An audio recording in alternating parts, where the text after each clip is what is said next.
Audio book वांग्मय 35 समस्त विश्व को भारत के अजस्त्र अनुदान चैप्टर 3 पार्ट 2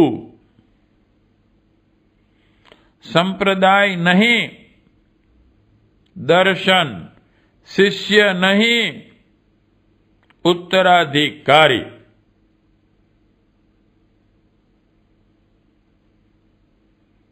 भगवान बुद्ध का महानिर्वाण अब से कोई 2500 वर्ष पूर्व हुआ। उनकी 2500वीं निर्वाण शताब्दी मई 1956 में मनाई गई थी। बौद्ध गया में उत्तीर्ण लेख में यह तिथि ईसा से 544 वर्ष पूर्व बताई गई है। ईसा से 623 वर्ष पूर्व उनका जन्म हुआ।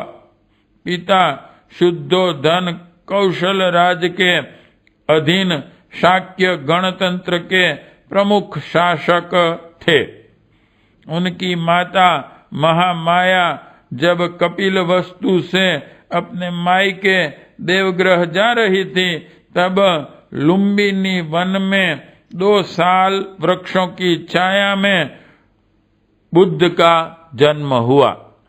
सम्राट अशोक ने उस जन्म स्थान पर स्मारक बनवाया, जो अभी भी उस घटना की साक्षी देता है। लगभग 80 वर्ष की आयु तक वे जीवित रहे। वैसाखी पूर्णिमा उनकी निधन तिथि मानी जाती है। उसी दिन वे जन्मे भी थे। कहते हैं कि जिन 2 साल वृक्षों के नीचे उनका जन्म हुआ था, वहीं निर्वाण भी हुआ। समय की विकृतियों के साथ जूझना बौद्ध अभियान की अपनी विशेषता थी। धर्म संप्रदायों और साधना केंद्रों की प्रक्रिया व्यक्तिगत जीवन को परिष्कृत बनाने तक सीमा में अवरुद्ध रहती आई है। उसमें प्राचीन परंपराओं का समर्थन करने का प्रचलन रहा है। बुद्ध ने उस परंपरा को तोड़ा और क्रांतिकारी प्रक्रिया अपनाई। जन्म, जाति और ऊंच नीच के प्रचलन पर उन्होंने कुठाराघात किया।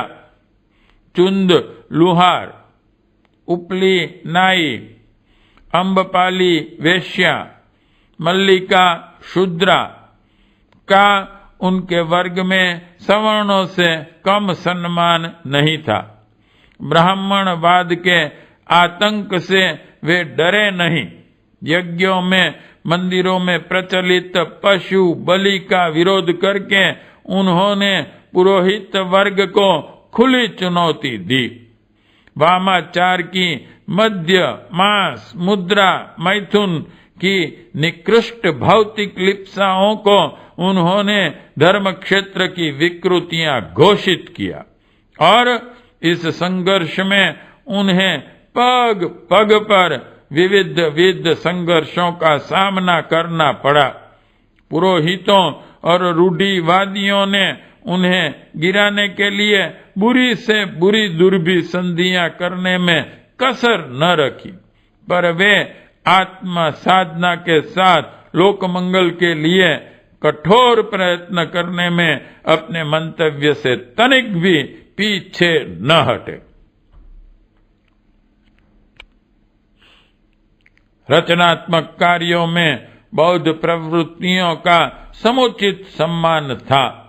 पाठशालाएं, चिकित्सालय, जलाशय, उद्यान, विश्राम गृह, अन्न क्षेत्र आदि की स्थापना एवं बनवाने में उन्होंने समर्थ व्यक्तियों को पूरा प्रोत्साहन दिया।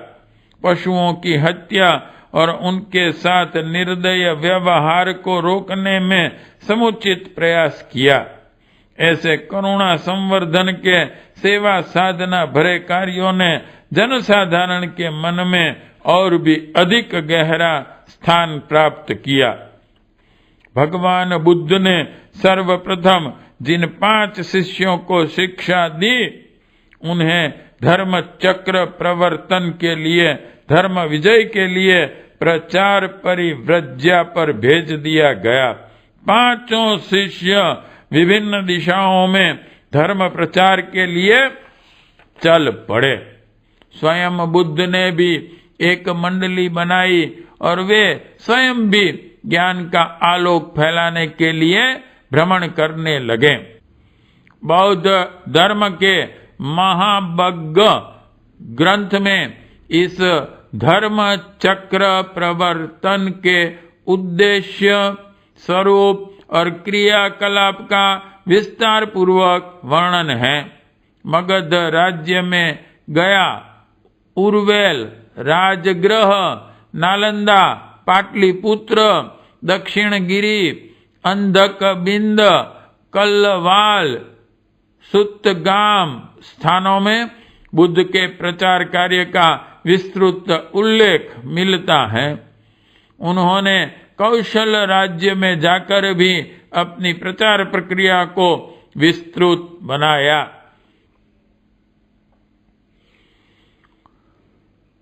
बुद्ध के प्रतिपादन इतने प्रखर, तथ्यपूर्ण और न्यायोचित थे कि उन्होंने राजा प्रजा सभी के विवेक को झकझोरा और उस विचारधारा को अपनाने के लिए बाध्य किया। मगध का राजा बिंबिसार उनका अनुयायी बना। कौशल राज प्रसेनजित ने सपरिवार उनसे दीक्षा ली। अवंती नरेश प्रद्योत कौशाम्बी के राजा उदयन ने भी बौद्ध धर्म ग्रहण किया। राजा ही नहीं, उस काल के सभी वर्गों में मूर्धन्य व्यक्ति उस प्रतिपादन से प्रभावित होकर अभियान में सम्मिलित हो गए। सुदत्त, अनाथ पिंडक जैसे व्यापारी, यश जैसे समृद्ध नागरिक, कश्यप जैसे विद्वान, जीवक जैसे कुशल चिकित्सक, मौदगल्यायन जैसे महापंडित, भद्रा और क्षेमा जैसी प्रतिष्ठित महिलाएं उस महाअभियान को सफल बनाने के लिए सहयोग देने लगे। बुद्ध द्वारा आरंभ किया गया लोकमानस नवनिर्माण धर्म चक्र द्रुत गति से अग्रगामी बनने लगा। छोटा बीज अंकुरित होकर किस प्रकार ऊंचा उठता है, इसका जीवंत उदाहरण 5 से आरंभ हुए धर्म प्रवर्तन अभियान के कुछ ही दिनों में व्यापक बनने की प्रक्रिया में दृष्टिगोचर होने लगा। यह धर्म चक्र प्रवर्तन मात्र कुछ के प्रयासों तक ही सीमित नहीं रहा, वरन अन्य अनेक महामानवों ने अपने अपने क्षेत्र में अपने अपने ढंग से उसे आगे बढ़ाया। वर्धमान महावीर उन्हीं दिनों लगभग ऐसा ही समस्त विश्व को भारत के प्रयास करने में निरत थे। पीछे इस प्रयास को जैन धर्म नाम दिया गया। भारत से बाहर भी ये विचार क्रांति लहरें मारने लगी। लगभग उन्हीं दिनों यूनान में परमेनाइडिस, चीन में लूताजे और कन्फ्यूशस, ग्रीस में सुकरात, बेबीलोनिया में ईसा मसीह, ईरान में जरथुस्त्र ऐसे ही प्रयास करने में संलग्न हुए। क्रांति की हवा सभी दिशाओं में अपने साथ ऐसे दावानल को लेकर फैली कि अंधकार अनाचार का प्रचलन पग पग पर रोष एवं तिरस्कार का भाजन बनने लगा।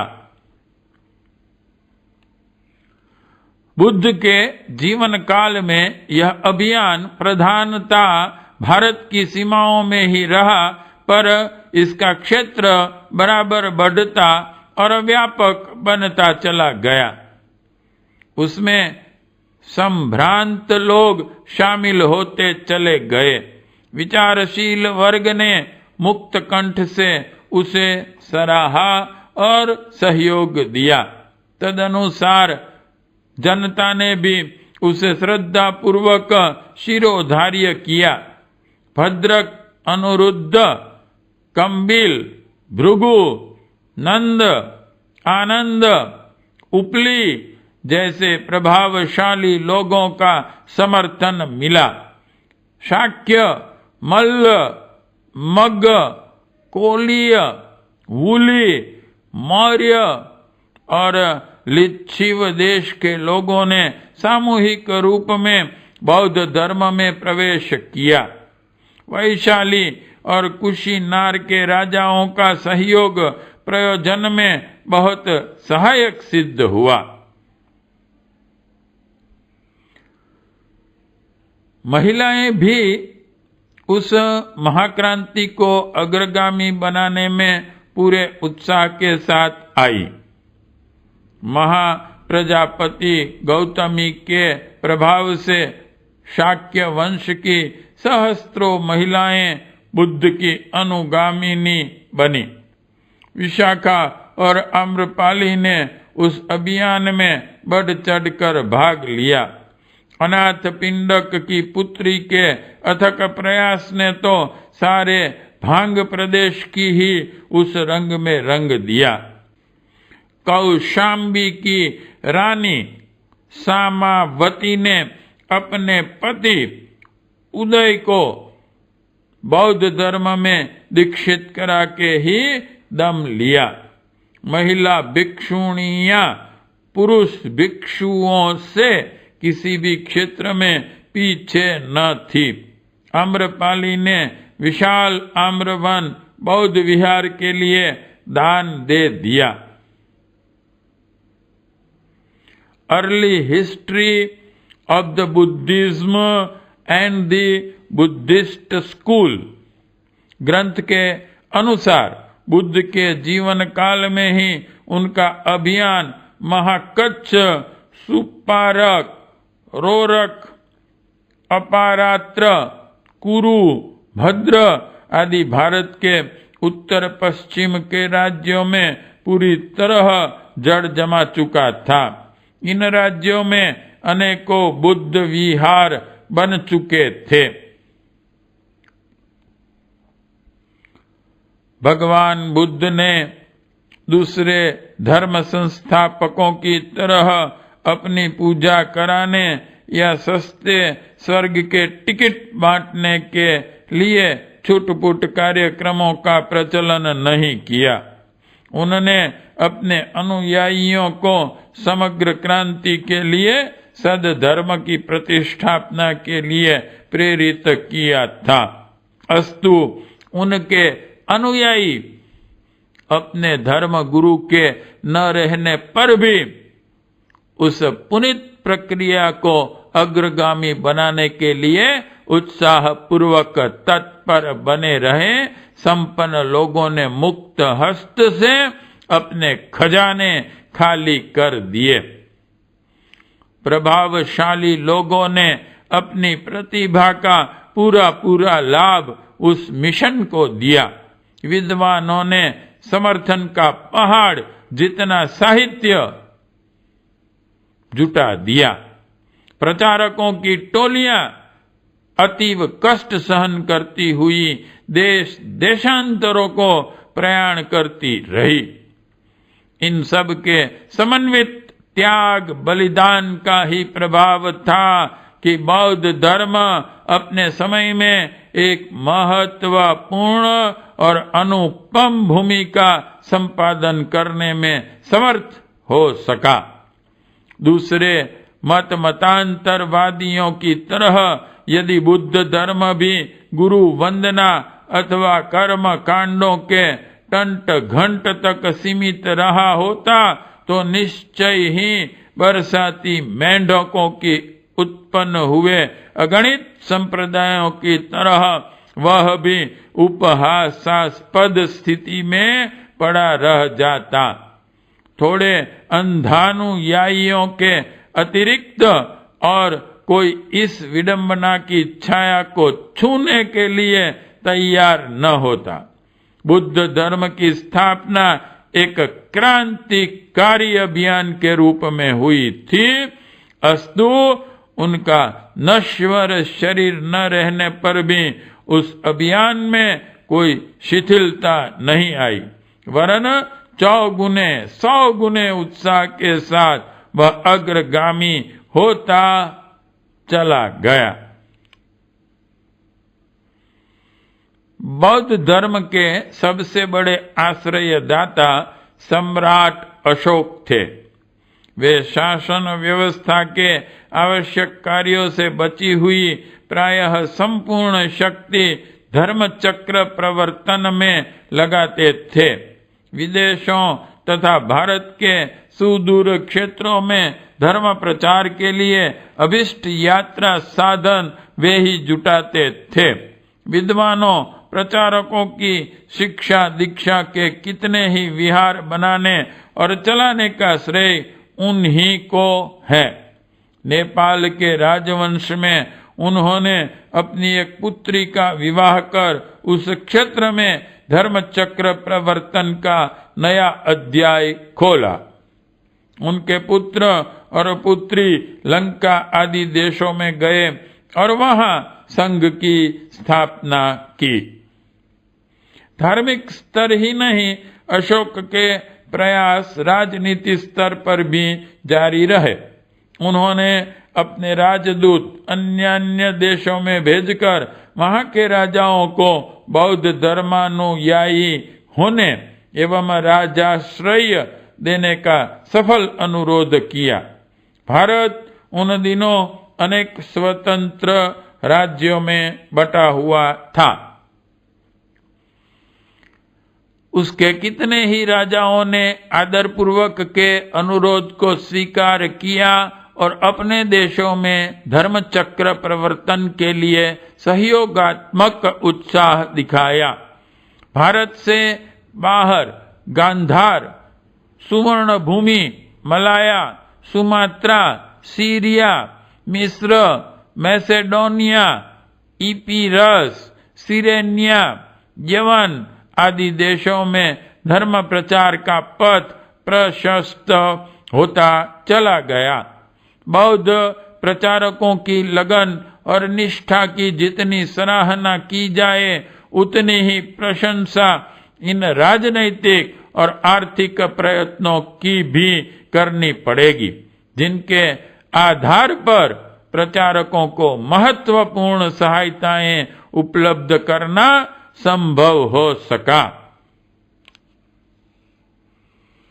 अशोक के बाद राजाश्रय देने वालों में कनिष्क का नाम आता है।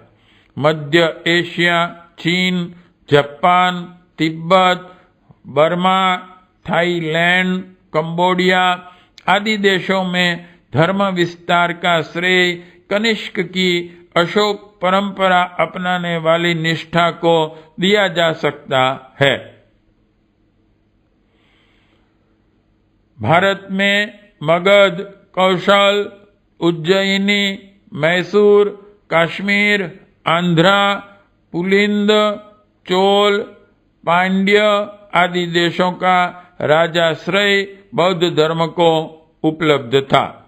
नालंदा, वल्लभी, विक्रमशिला, ओदंतपुरी, विक्रमपुरी, सोमपुरी, मथुरा आदि की समुन्नत शिक्षण संस्थाएं इन्हीं के सहयोग से चलती थी। सारनाथ, अजंता, धान्यकूट, सांची, कनौज आदि के विशाल देवालय राजकीय सम्मति से ही निर्मित हो सके थे। सम्राट हर्षवर्धन ने इस दिशा में अधिक समर्थ उत्साह दिखाया। मिलिंद (मीनादर) का नाम भी इसी श्रेणी में आता है। यह ग्रीक था।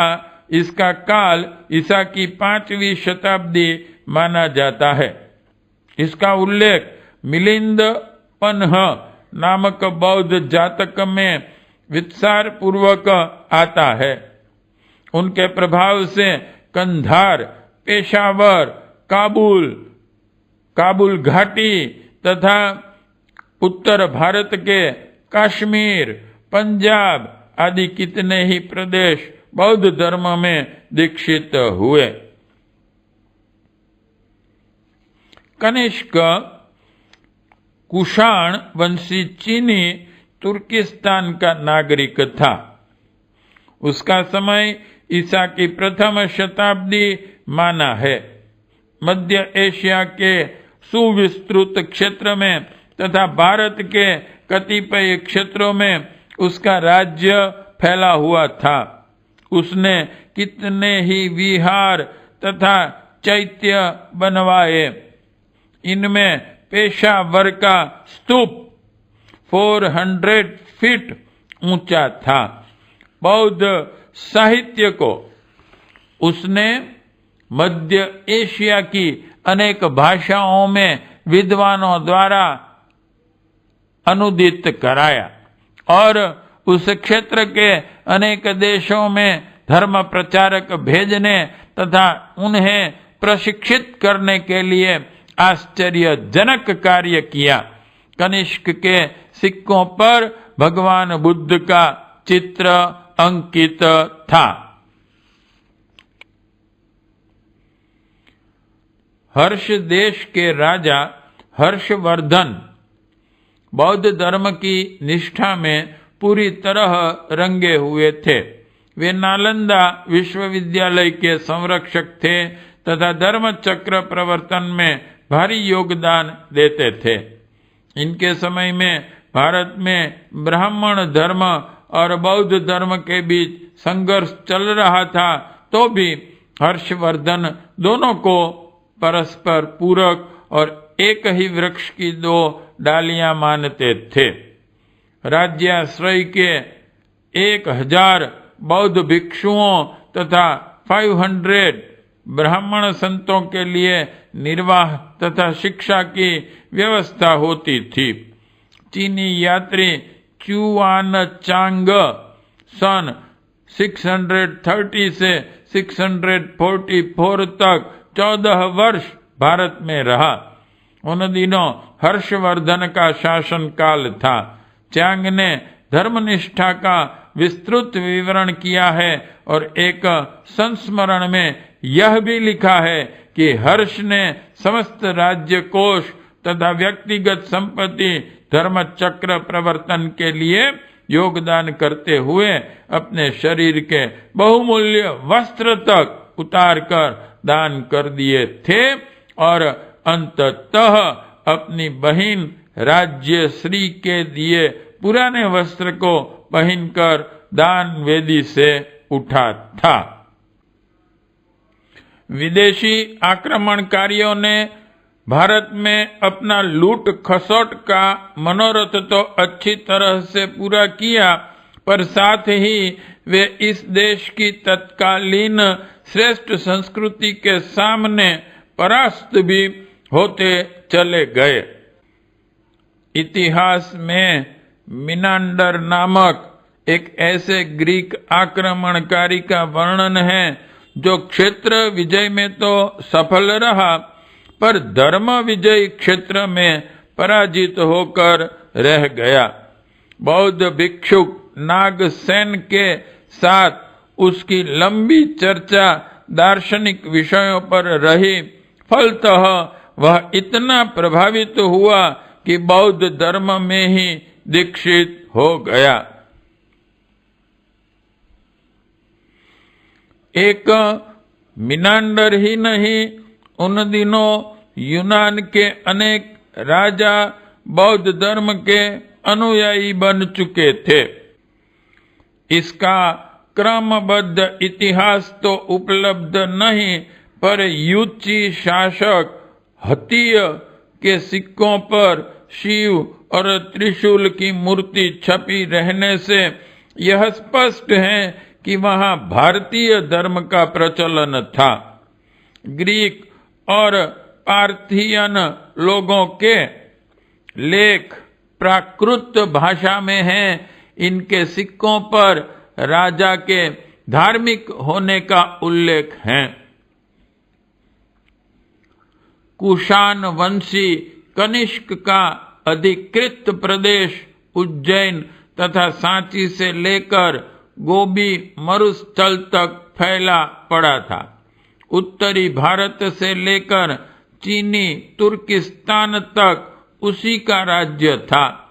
चीनी भाषा के धर्मपीटिक निदान सूत्र का उल्लेख है कि कनिष्क ने पाटलिपुत्र पर चढ़ाई की और उसे जीता, किंतु जब वह महाभिक्षुक अश्वघोष के द्वारा बौद्ध धर्म के संपर्क में आया तो उसने जीता हुआ सब कुछ लौटा दिया और केवल अश्वघोष नामक विद्वान को तथा भगवान बुद्ध के कमंडल को लेकर हर्जाने की भरपाई कर ली। वह स्वयं भी बौद्ध धर्म में दीक्षित हो गया। कनिष्क को वृतिक अशोक कहा जाता है।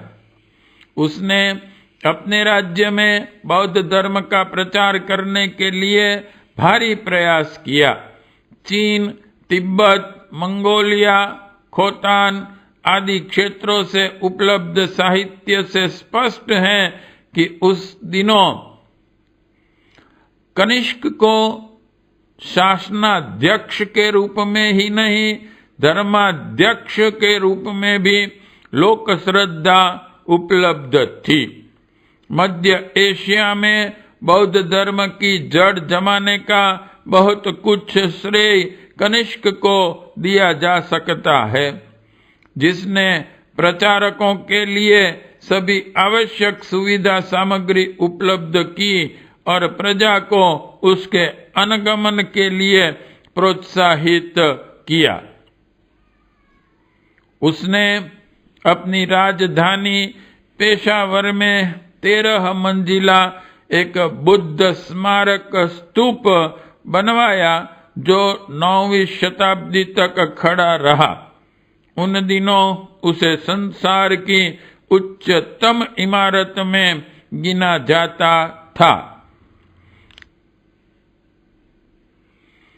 वेल्स लिखित अंडरलाइन ऑफ हिस्ट्री में कहा गया है कि यूनान पर बौद्ध धर्म का भारी प्रभाव पड़ा।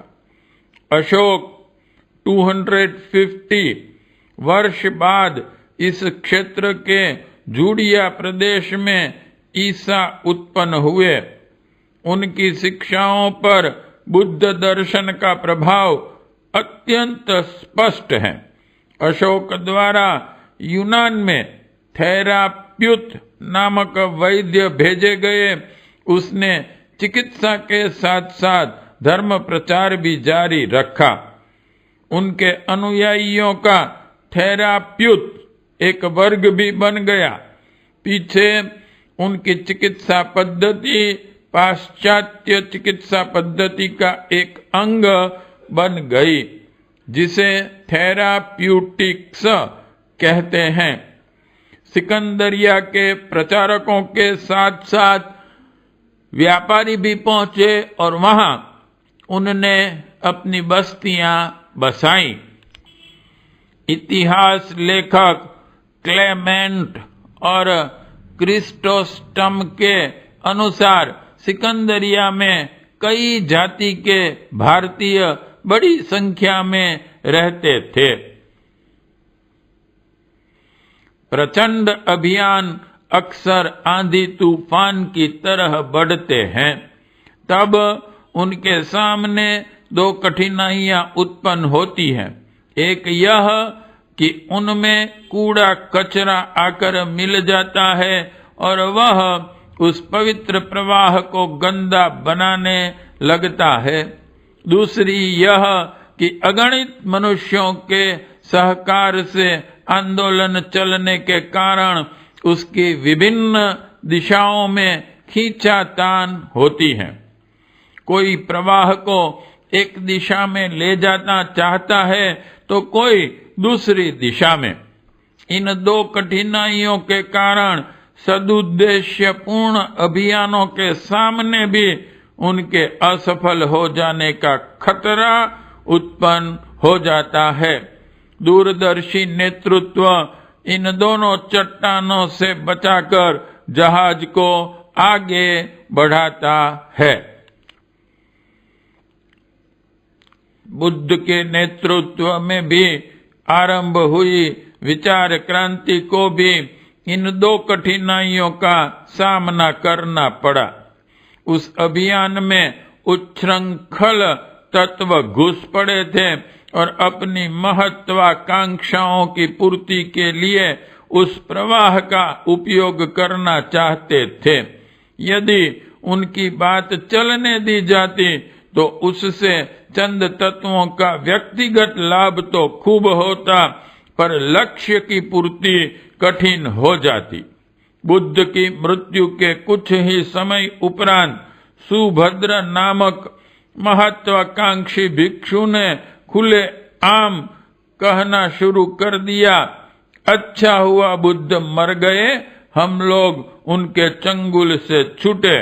अब हम स्वच्छंदता पूर्वक जो चाहेंगे सो करेंगे।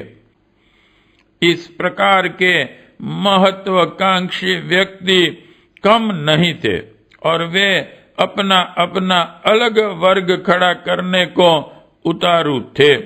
इसी प्रकार विचार क्रांति की मूल दिशा में अस्त व्यस्तता उत्पन्न करके कोई उसे तंत्र विद्या में, कोई ज्ञान वैराग्य में, कोई बहुमूल्य स्मारक निर्माण में, कोई अध्ययन अध्यापन में सीमाबद्ध करना चाहते थे।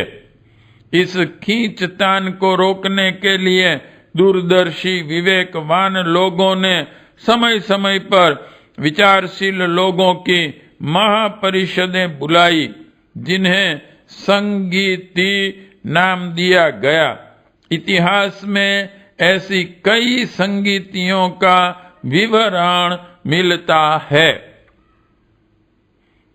पार्ट 2 समाप्त।